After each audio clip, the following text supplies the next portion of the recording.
आज हम लोग प्रश्नावली 2.1 का क्वेश्चन नंबर 6 सॉल्व करेंगे। क्वेश्चन नंबर 6 क्या है देखिए, क्या निम्न परिमेय संख्याओं के जोड़े तुल्य परिमेय संख्या को प्रदर्शित करते हैं, कारण सही समझाइए बोल रहा है। और हमारा फर्स्ट क्वेश्चन है देखिए 9/11 और 9-3 पूरे का बटे है 11-3। तो चलिए इसको हम लोग सॉल्व करते हैं। तो पहले लिख लेंगे एज इट इज 9/11 और 9-3 पूरे का बटे 11-3 को, ये ठीक। अब इसको हल करते हैं पहले। तो 9/11 और ये कितना है, तो 9-3 कितना हो जाएगा 12 और 11-3 कितना हो जाएगा 14। अब हमको ये दोनों को सरलतम रूप में लिखना है। तो ये देखिए इसको तो कुछ नहीं कर सकते इसलिए ऐसे ही रहेगा। इसको सरलतम रूप में लिखने के लिए क्या करेंगे, तो ये देखिए अंश और हर दोनों 2 से विभाजित हो रहे हैं इसलिए 2 से विभाजित कर देंगे। तो 2 छक्के 12 और 2 सत्ते 14, तो क्या आया 6/7। अब यहाँ पर आप देखिए 9/11, ये देखिए 9/11 बराबर है क्या 6/7 के, तो बराबर नहीं है। तो जब 9/11 6/7 के बराबर नहीं है, इसका मतलब ये हुआ कि आपका 9/11 है ये बराबर नहीं है किसका, 9-3 और पूरे के बटे 11-3 का। इसलिए क्या होगा, जो दी गई परिमेय संख्याओं के जोड़े हैं वो तुल्य संख्या को प्रदर्शित नहीं करेंगे। तो लिखना ये, अतः ये दिए गए परिमेय संख्याओं के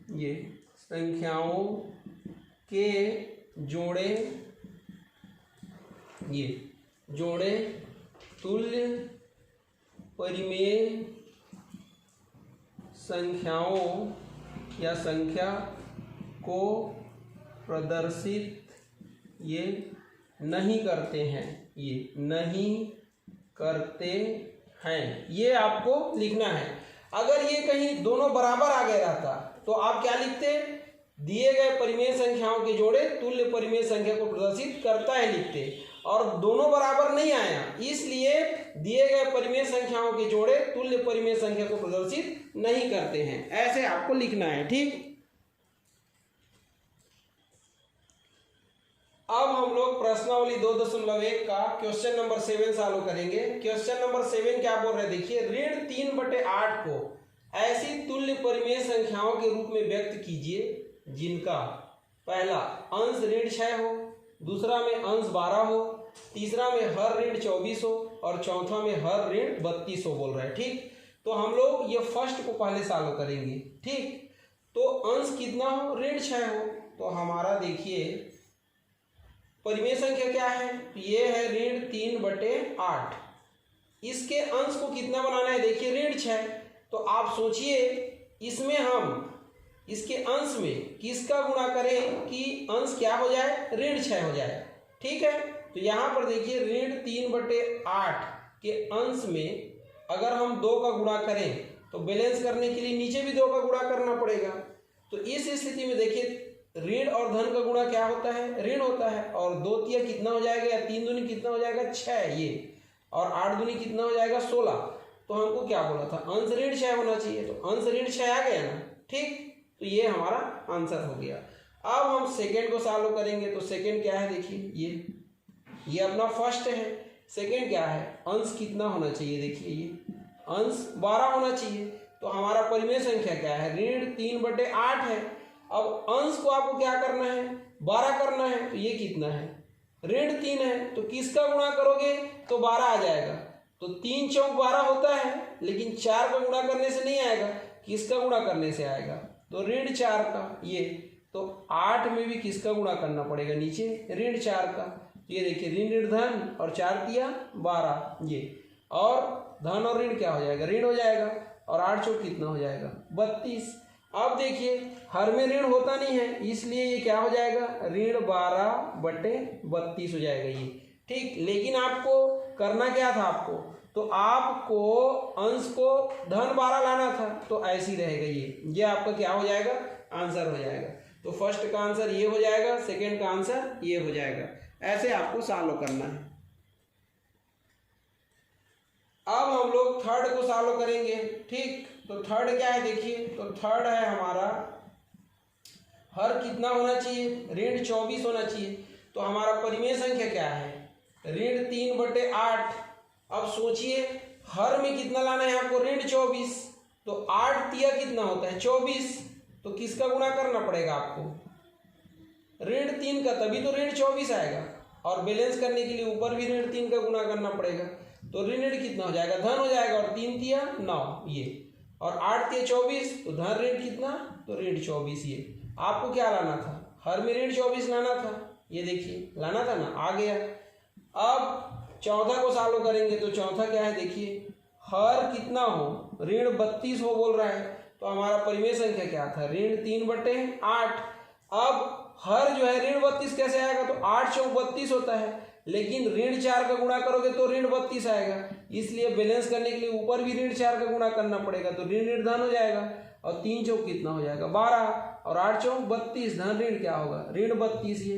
तो ये देखिए हर में 32 ऋण 32 आ गया जो लाना था। और यहाँ पर देखिए हर में ऋण 24 लाना था, वो भी आ गया। ऐसे आपको सॉल्व करना है। अब हम लोग क्वेश्चन नंबर 8 सॉल्व करेंगे। क्वेश्चन नंबर 8 क्या है देखिए, ए का मान ज्ञात कीजिए यदि फर्स्ट क्या है 5/11 व a/ऋण 33 तुल्य परिमेय संख्याएं हो, ऐसा बोल रहा है। तो चलिए सॉल्व करते हैं। तो तुल्य परिमेय संख्याएं हैं दोनों, ये दिया है प्रश्न में। तो क्या हो जाएगा, तो 5/11 बराबर हो जाएगा किसका, a/ऋण 33 का। क्यों बराबर हुआ, क्योंकि तुल्य परिमेय संख्याएं है करके दिया है। तो तुल्य परिमेय संख्याएं हैं, इसलिए दोनों कैसे होंगे, बराबर होंगे। अब आपको क्या करना है, ए का मान ज्ञात करना है। तो तिर्यक गुणा कर दो इसका इससे, तो क्या हो जाएगा 11 गुणा ए, इसका इससे होगा तो फिर बराबर इसका इससे हो जाएगा। तो 5 गुणा कितना हो जाएगा, ऋण 33। अब ए का मान ज्ञात करना है, तो ए को बस रखोगे इधर, ये 11 गुणा कर रहा है, इसके नीचे जाके क्या करेगा, भाग करेगा, ये नीचे आके भाग करेगा। तो 11 एकम 11, 11 तिया 33। तो ए बराबर कितना आया, 5 गुणा ऋण 3, और बटे में कितना आया 1। अब इसको हल करोगे तो ए बराबर 5 तिया 15, और धन ऋण क्या होगा, ऋण, तो ऋण 15 बटे कितना हो जाएगा 1। तो ए बराबर कितना आएगा, तो ए बराबर आ जाएगा आपका ऋण 15, क्योंकि 1 को लिखने की जरूरत नहीं है। तो ये क्या हो जाएगा, आपका आंसर हो जाएगा। ऐसे आपको ज्ञात करना है। अब हम लोगों को क्वेश्चन नंबर 8 का 5th क्वेश्चन सॉल्व करना है। ठीक, क्या बोल रहा है, ए का मान ज्ञात कीजिए यदि ऋण a/13 व ऋण 24/39 तुल्य परिमेय संख्याएं हो बोल रहा है। तो जब सॉल्व करेंगे तो तुल्य परिमेय संख्याएं हैं, इसलिए ऋण a/13 बराबर हो जाएगा किसका, ऋण 24/39 का। क्यों बराबर हुआ, क्योंकि दोनों तुल्य परिमेय संख्याएं हैं। अब आप तिर्यक गुणा कर दो, इसका इससे कर दो, तो ऋण a गुणा 39 हो जाएगा, फिर बराबर को लिखना, इसका इससे हो जाएगा, तो 13 गुणा ऋण 24 हो जाएगा। अब a का मान ज्ञात करना है, तो a को रखना बराबर 13 गुणा ऋण 24 ये। अब 39 और ऋण, ये देखिए क्या कर रहा है, a के साथ गुणा कर रहा है, तो नीचे जाके भाग करेगा, तो ये बटे करके क्या लिख दोगे, ऋण 39 लिख दोगे आप ये। अब a बराबर कट रहा है क्या देखिए, तो 13 एकम 13, 13 तिया कितना होता है 39, तो क्या बचा 1 गुणा ऋण 24, और बटे में क्या बचा है ऋण 3 बचा है ये। ठीक, आगे इसको सॉल्व कर लो, तो a का a रहेगा। अब 1 का गुणा ऋण 24 से करोगे तो ऋण 24 आ जाएगा, और नीचे क्या है ऋण 3 है, तो ऋण धन हो जाएगा ये। तो a बराबर क्या आएगा, 3 एकम 3, 3 अट्ठे 24, तो a का मान आएगा 8। ऐसे आपको क्या करना है, सॉल्व करना है। ठीक।